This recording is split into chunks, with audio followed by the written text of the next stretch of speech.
প্রিয় শিক্ষার্থীবৃন্দ, আশা করি তোমরা ভালো আছো। আজ আমি আলোচনা করব নবম শ্রেণীর ব্যবসা উদ্যোগ বিষয়ের নবম অধ্যায় বিপণন।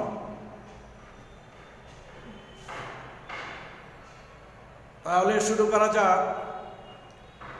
আমরা জানি বিপণনের অপর নাম হচ্ছে বাজারজাতকরণ।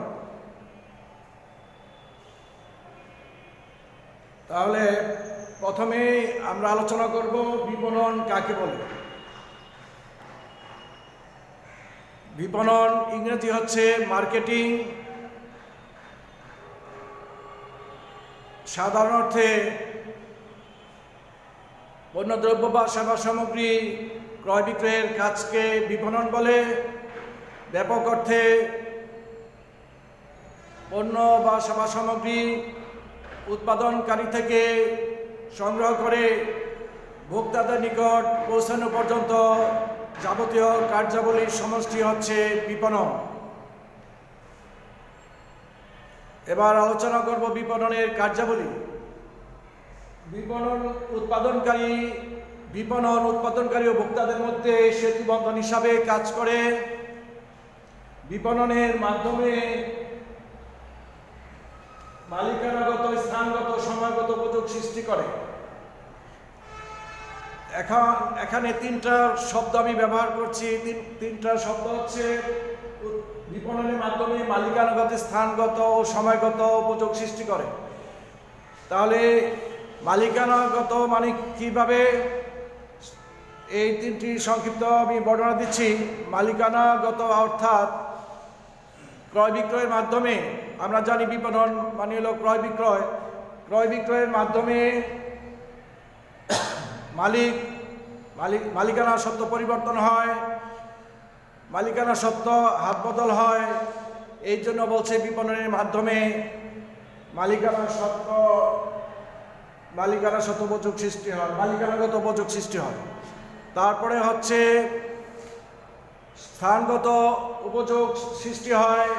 সেটা বলতে বোঝানো হয়েছে উৎপাদিত পণ্য যে জায়গায় উৎপাদন হয় শুধু সেই স্থানের ভোক্তারই ভোগ করে না, সমগ্র দেশের মানুষ সেই উৎপাদিত পণ্য ভোগ করে।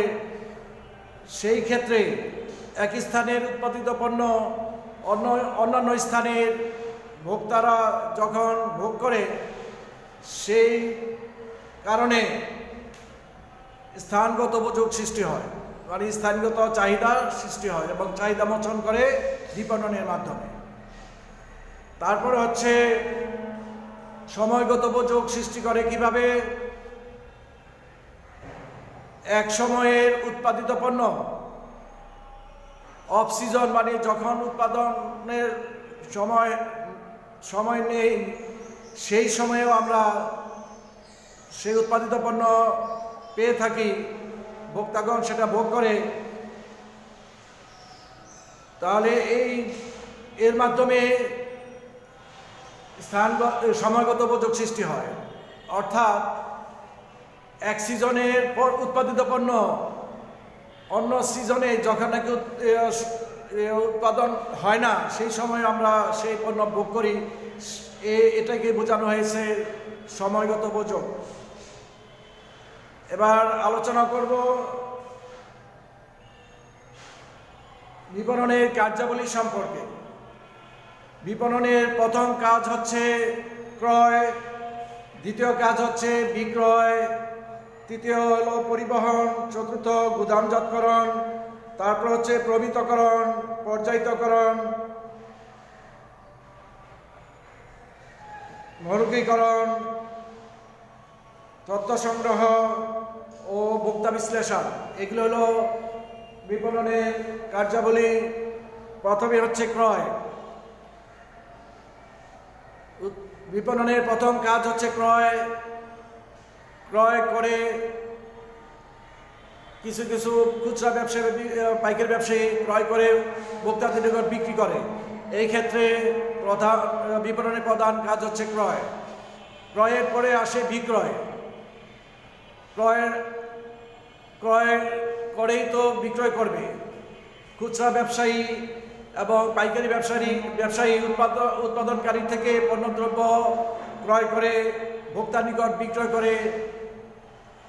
এটা হলো বিপণনের দ্বিতীয় কার্যাবলী। তারপরে হচ্ছে পরিবহনের মাধ্যমে এক স্থানের পণ্য অন্য স্থানে পাঠানো হয়।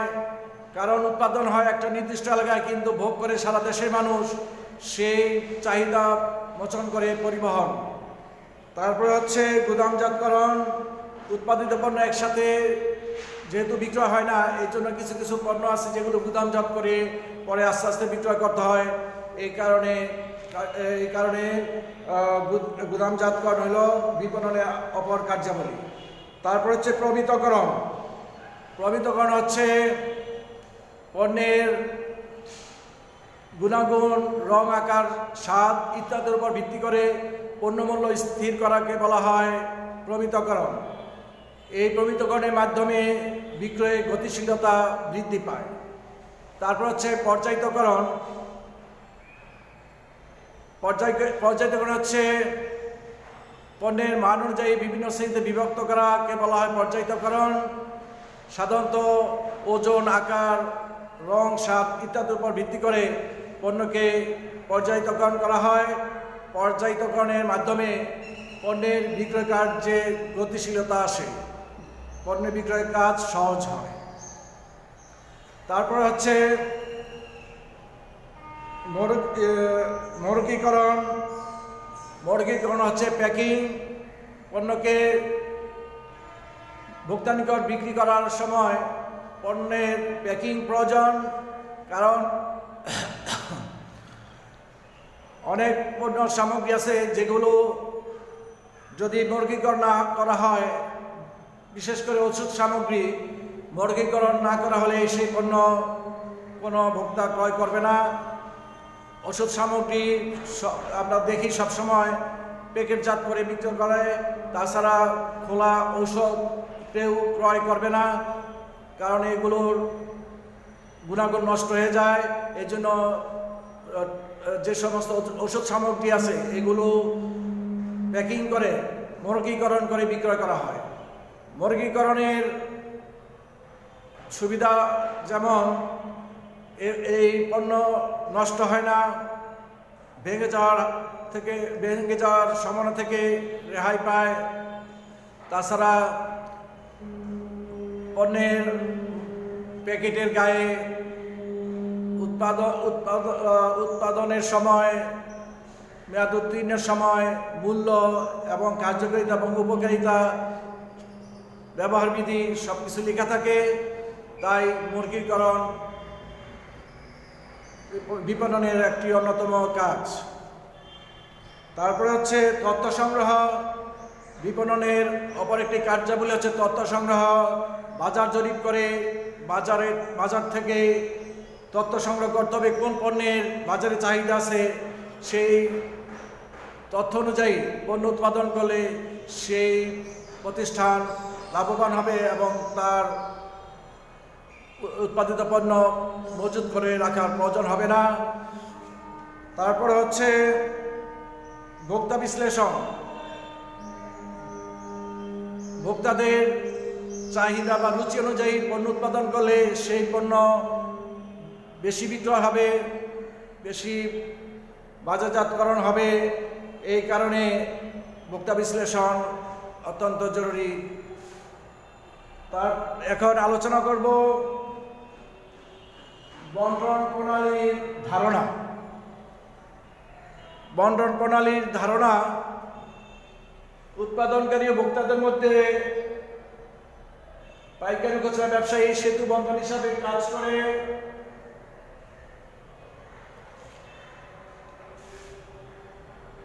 উৎপাদনকারী যেহেতু সরাসরি ভোক্তার নিকট বিক্রয় করতে পারে না, এই কারণে মাধ্যম হিসাবে বা সেতু বন্ধন হিসাবে পাইকারি ও খুচরা ব্যবসায়ীরা সেতু বন্ধন হিসাবে কাজ করে।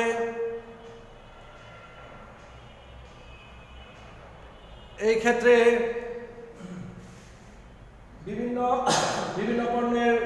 বন্টন প্রণালী বিভিন্ন রকম হয় সেই সম্পর্কে এখন আলোচনা করব। প্রথমত হচ্ছে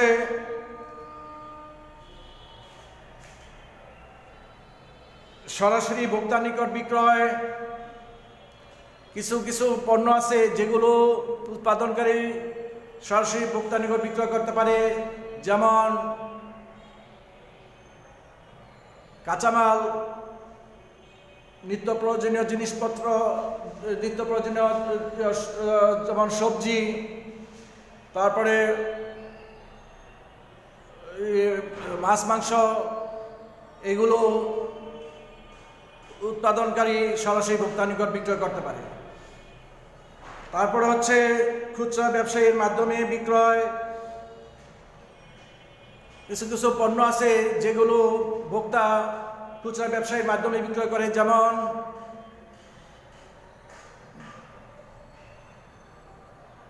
ধান, গম, নিত্যপণ্য যেমন সবজি এবং নিত্যপণ্য সামগ্রী, এগুলো উৎপাদনকারী খুচরা ব্যবসায়ীর মাধ্যমে বিক্রয় করে থাকে। পাইকারিও 3 নম্বর হচ্ছে পাইকারি ও খুচরা ব্যবসায়ীর মাধ্যমে বিক্রয়। কিছু কিছু পণ্য সামগ্রী আছে যেগুলো উৎপাদনকারী পাইকারি খুচরা ব্যবসায়ীর মাধ্যমে বিক্রয় করে, যেমন ধান, চাল আর গম, উৎপাদিত শস্য, অন্যান্য যেগুলো আছে, তাছাড়া সবজি ও দেশীয় যে ফলমূল এগুলো এবং অন্যান্য পণ্য সামগ্রী যেগুলো উৎপাদনকারী সরাসরি ভোক্তার নিকট বিক্রয় করতে পারে না, এই সমস্ত পণ্যগুলো উৎপাদনকারী খুচরা ও পাইকারি ব্যবসায়ীর মাধ্যমে ভোক্তার নিকট বিক্রয় করে থাকে। তারপর হচ্ছে প্রতিনিধি বা এজেন্টের মাধ্যমে বিক্রয়। উৎপাদনকারী প্রতিষ্ঠান তাদের পণ্য বিক্রয় করার জন্য দেশে বিভিন্ন স্থানে তাদের এজেন্ট নিয়োগ করা থাকে বা প্রতিনিধি নিয়োগ করা থাকে। সেই প্রতিনিধির মাধ্যমে তাদের উৎপাদিত পণ্য বিক্রয় করে, যেমন টিভি, ফ্রিজ, ফ্যান, এই সমস্ত উৎপাদিত পণ্য উৎপাদনকারী প্রতিষ্ঠান তাদের এজেন্ট বা প্রতিনিধির মাধ্যমে বিক্রয় করে থাকে। তাছাড়া আছে প্রতিনিধি বা খুচরা বিক্রেতার মাধ্যমে বিক্রয়। কিছু কিছু উৎপাদনকারী প্রতিষ্ঠান তাদের এজেন্টের মাধ্যমে তাদের উৎপাদিত পণ্য বিক্রয় করে। এজেন্টগণ তাদের নিজস্ব গাড়িতে খুচরা ব্যবসায়ীর দ্বার প্রান্তে, অর্থাৎ তাদের দোকানে দোকানে তাদের নিজস্ব পরিবহনের মাধ্যমে পণ্য পৌঁছে দেয়। এই সমস্ত পণ্যের মধ্যে যেমন কোমল পানীয়, প্রসাধনী ও অন্যান্য নিত্যপণ্য, এগুলো উৎপাদনকারী প্রতিষ্ঠান এজেন্টের মাধ্যমে ভোক্তাদের নিকট, খুচরা ব্যবসায়ীর নিকট পৌঁছে দেয় এবং খুচরা ব্যবসায়ী ভোক্তাদের নিকট বিক্রয় করে থাকে।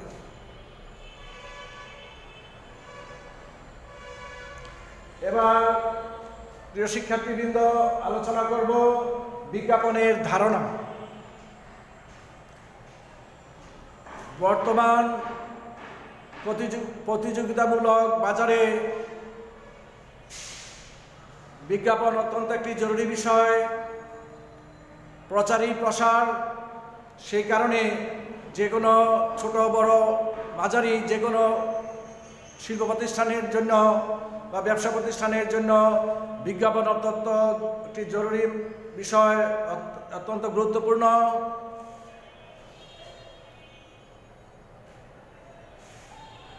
যে উৎপাদনকারী প্রতিষ্ঠান যত বেশি বিজ্ঞাপন দিয়ে থাকবে বা পণ্যের প্রচার করে থাকে, সেই পণ্য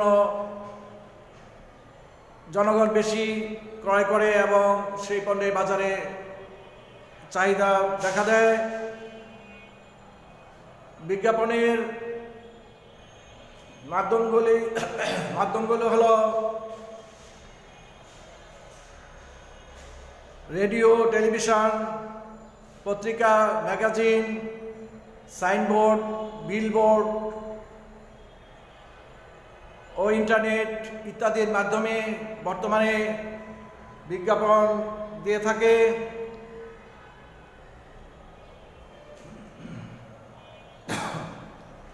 বিজ্ঞাপনের আরও অন্যান্য মাধ্যম আছে, যেমন সংবাদপত্র, সাময়িকী, প্রচারপত্র, বিজ্ঞাপনী ফলক, প্রাচীরপত্র, টেলিভিশন, রেডিও, চলচ্চিত্র, পণ্যসজ্জা, মেলা ও প্রদর্শনী, নমুনা, নিয়ন আলো বা আলোকসজ্জা, পরিবহন বিজ্ঞাপন। অন্যান্য বিজ্ঞাপনের মধ্যে যেমন আছে banner, festoon, signboard, billboard, gas balloon, আকাশ বিজ্ঞাপন, এগুলো হচ্ছে বিজ্ঞাপনের অন্যান্য মাধ্যম। এই বিজ্ঞাপনের এই অন্যান্য মাধ্যমগুলির মধ্যে আমি কয়েকটি সংক্ষিপ্ত আলোচনা করছি। যেমন প্রাচীরপত্র হচ্ছে আমরা শহরের রাস্তার পাশে বিভিন্ন পোস্টার দেখতে পাই, এগুলোকে বলা হয় প্রাচীরপত্র। মানে বিভিন্ন লিফলেট বা যে পোস্টার দেয়ালে লাগানো থাকে, এর মাধ্যমেও উৎপাদিত পণ্যের বিজ্ঞাপন হিসাবে ব্যবহার করা হয়। এই ধরনের বিজ্ঞাপনকে বলা হয় প্রাচীরপত্র। তাছাড়া আরও যেমন আছে চলচ্চিত্র, পণ্যসজ্জা। চলচ্চিত্র অর্থাৎ এই সিনেমা হলে অনেক সময় বিভিন্ন পণ্যের বিজ্ঞাপন দিয়ে থাকে। তাছাড়া আছে পণ্যসজ্জা, যেমন অনেক শিল্প প্রতিষ্ঠানের তাদের উৎপাদিত প্রদর্শনীর ব্যবস্থা করে পণ্যগুলো তারা তাদের শোপিসে সাজিয়ে রাখে। এটা উন্মুক্তভাবে জনগণকে দেখানোর উদ্দেশ্যে এই পণ্য সজ্জা করে থাকে। তাদের এই উৎপাদিত পণ্য তাদের শোরুমে রেখে তারা সেই গ্রাহকদের উৎসাহিত করে এবং আকর্ষণ সৃষ্টি করে। এই ধরনের বিজ্ঞাপনকে বলা হয় পণ্যসজ্জা। মেলা বা প্রদর্শনীর মাধ্যমেও বিজ্ঞাপন হতে পারে। মেলা আমাদের দেশের আনাচে কানাচে বিভিন্ন সময় বিভিন্ন ধরনের মেলা হয়। তাছাড়া বিদেশেও যে উৎপাদিত পণ্য সামগ্রী মেলা হয়, সেই মেলাতেও আমাদের দেশীয় পণ্য সেখানে প্রদর্শন করা যেতে পারে। তার এটাও এক ধরনের বিজ্ঞাপন। যেমন বর্তমানে গার্মেন্টস সামগ্রী, উৎপাদিত পণ্য দেশে বিদেশে বিভিন্ন স্থানে বিভিন্ন প্রদর্শনীতে বা মেলায় তাদের উৎপাদিত পণ্য প্রদর্শন করে থাকে। এটাও এক ধরনের বিজ্ঞাপন। তাছাড়া স্যাম্পল বা নমুনা দিয়েও বিজ্ঞাপন হতে পারে। উৎপাদনকারী ভোক্তাদের বা গ্রহীতাদের নিকট তাদের স্যাম্পল দিয়েও বিজ্ঞাপন কার্য চালাতে পারে। বর্তমানে বিভিন্ন ধরনের আমরা বিজ্ঞাপনের মাধ্যম দেখতে পাই।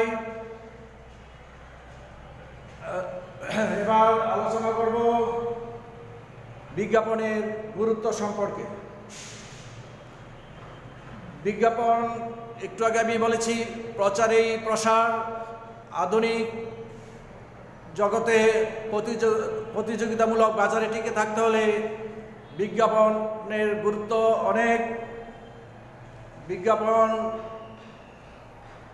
বিজ্ঞাপনের কারণে অনেক প্রতিষ্ঠান তাদের উৎপাদিত পণ্য বাজারে চাহিদা সৃষ্টি করে এবং প্রতিষ্ঠানের সুনাম বয়ে নিয়ে আসে।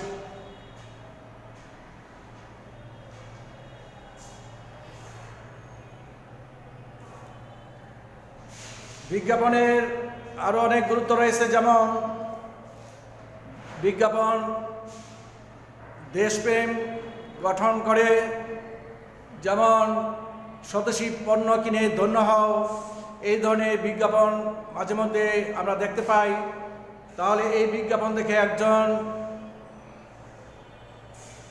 ব্যক্তি তার দেশীয় পণ্য ক্রয় করার প্রতি উৎসাহিত হবে। এটা হচ্ছে একটা বিজ্ঞাপনের গুরুত্ব। তাছাড়া বিজ্ঞাপনের আরও অন্যান্য গুরুত্বের মধ্যে যেমন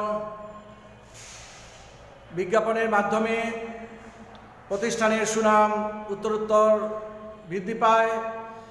বিজ্ঞাপনের মাধ্যমে একজন ভোক্তা জানতে পারে কোন প্রতিষ্ঠান কি পণ্য উৎপাদন করছে, কোন পণ্য বাজারে আসছে, সেই পণ্যের উপকারিতা অপকারিতা বা ব্যবহার বিধি, মূল্য ইত্যাদি বিজ্ঞাপনের মাধ্যমে জানতে পারে। সে বিজ্ঞাপন দেখে উৎসাহিত হয়ে সেই পণ্য ক্রয় করে এবং এতে জনগণের জীবনযাত্রা বৃদ্ধি পায়। তাছাড়া আমরা আরও দেখতে পাই বিজ্ঞাপন মাঝে মধ্যে মানুষকে সচেতনতামূলক বিজ্ঞাপন দিয়ে থাকে রেডিও টিভিতে। যেমন এইডস সম্পর্কে মানুষকে সচেতন করার জন্য রেডিও, টেলিভিশন, পত্রিকায়, ম্যাগাজিনে বিভিন্ন ধরনের বিজ্ঞাপন দিয়ে থাকে, যাতে মানুষ এইডসের সম্পর্কে সচেতন হয়। তাছাড়া যেমন ধূমপানে বিষপান, ধূমপানের যে অপকারিতা, সেই অপকারিতা রেডিও, টেলিভিশন ও পত্রিকায় মাঝে মধ্যে বিজ্ঞাপন দিয়ে থাকে। সেই বিজ্ঞাপন দেখে মানুষ সচেতন হতে পারে। তাছাড়া বিজ্ঞাপনের মাধ্যমে প্রতিষ্ঠানের সুনাম বয়ে নিয়ে আসে এবং চাহিদা, প্রতিষ্ঠানের পণ্যের চাহিদা বৃদ্ধি পায়। বিজ্ঞাপনের কারণেই এই দেশে বিদেশে পণ্যের চাহিদা সৃষ্টি হয়। যে প্রতিষ্ঠানের পণ্য যত বেশি চাহিদা বৃদ্ধি পাবে, সেই প্রতিষ্ঠান তত ভালো চলবে। সেই প্রতিষ্ঠান দেশের কর্মসংস্থান করতে পারবে এবং বৈদেশিক মুদ্রা বয়ে নিয়ে আসতে পারবে। তাহলে আমরা জানলাম যে বিজ্ঞাপনের অনেক গুরুত্ব রয়েছে। এবার প্রিয় শিক্ষার্থীবৃন্দ, আলোচনা করব বিক্রয়িকতা ধারণা সম্পর্কে। বিক্রয়িকতা কি? বিক্রয়িকতা হচ্ছে একজন বিক্রয় কর্মীর বিক্রয় করার যে দক্ষতা বা কৌশল বা ক্রেতাকে আকর্ষণ করার যে দক্ষতা বা কৌশল, সেটাই বোঝায় বিক্রয়িকতা। একজন আদর্শবান বিক্রয় কর্মীর উপর প্রতিষ্ঠানের সুনাম এবং পণ্যের চাহিদা বৃদ্ধি পায়, প্রতিষ্ঠান টিকে থাকে বিক্রয়িকতার উপরে। এই কারণে বিক্রয়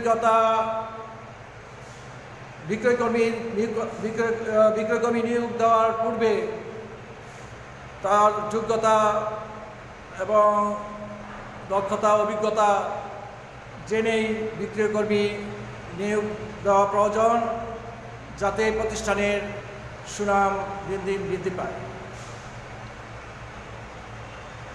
একজন আদর্শবান বিক্রয় কর্মীর কী কী গুণাবলী থাকা দরকার, সেই সম্পর্কে আমি একটু আলোচনা করছি। একজন আদর্শবান বিক্রয় কর্মীর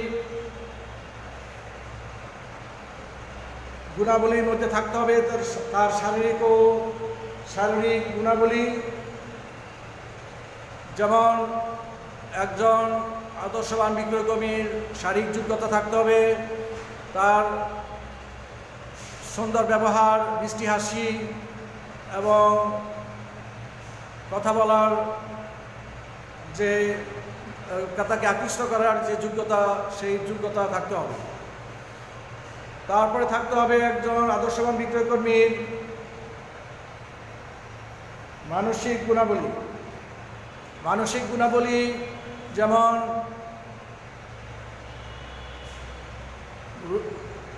ক্রেতা দেখে বুঝতে হবে বিক্রয়কর্মীকে যে এই ক্রেতার চাহিদা কীরূপ হতে পারে, ক্রেতার মানসিক এবং তার চাহিদার উপর ভিত্তি করে পণ্য প্রদর্শন করতে হবে এবং সেই দূরদর্শিতা একজন বিক্রয়কর্মী থাকতে হবে ক্রেতার নিকট উপস্থাপন করার এবং ক্রেতার সাথে খোলামেলা মেলামেশার এবং সুন্দর ব্যবহার দিয়ে যাতে ক্রেতাকে আকৃষ্ট করতে পারে, সেই যোগ্যতা একজন আদর্শবান বিক্রয়কর্মীর থাকতে হবে।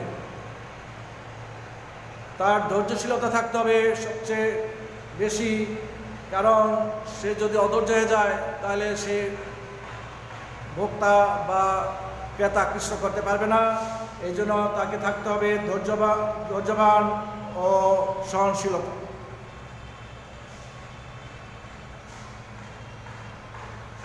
তার আদর্শবান বিক্রয়কর্মীর থাকতে হবে নৈতিক গুণাবলী, যেমন তাকে হতে হবে সৎ এবং আদর্শবান এবং দক্ষ এবং অভিজ্ঞ। সে তার দক্ষতা দিয়ে যাতে ক্রেতাদেরকে আকৃষ্ট করতে পারে, তাদের সাথে সুন্দর ব্যবহার করতে পারবে এবং তাদের সাথে খোলামেলাভাবে যাতে মেলামেশা করতে পারে এবং সুন্দরভাবে পণ্য উপস্থাপন করতে পারে, সেই কারণে তার থাকতে হবে শিক্ষাগত যোগ্যতা এবং সততা। অন্যান্য গুণাবলীর মধ্যে থাকতে হবে যেমন তার হিসাবে পারদর্শিতা থাকতে হবে, শিক্ষাগত যোগ্যতা থাকতে হবে, অভিজ্ঞতা থাকতে হবে এবং সর্বোপরি তাকে একজন বিক্রয়কর্মী যে সমস্ত গুণ থাকা উচিত সর্বগুণে গুণান্বিত থাকতে হবে। প্রিয় শিক্ষার্থীবৃন্দ, আজ আমি এখানে শেষ করছি। তোমরা ভালো থাকবে, সুস্থ থাকবে এই প্রত্যাশা রেখে সকলকে ধন্যবাদ জানিয়ে বিদায় নিচ্ছি। খোদা হাফেজ।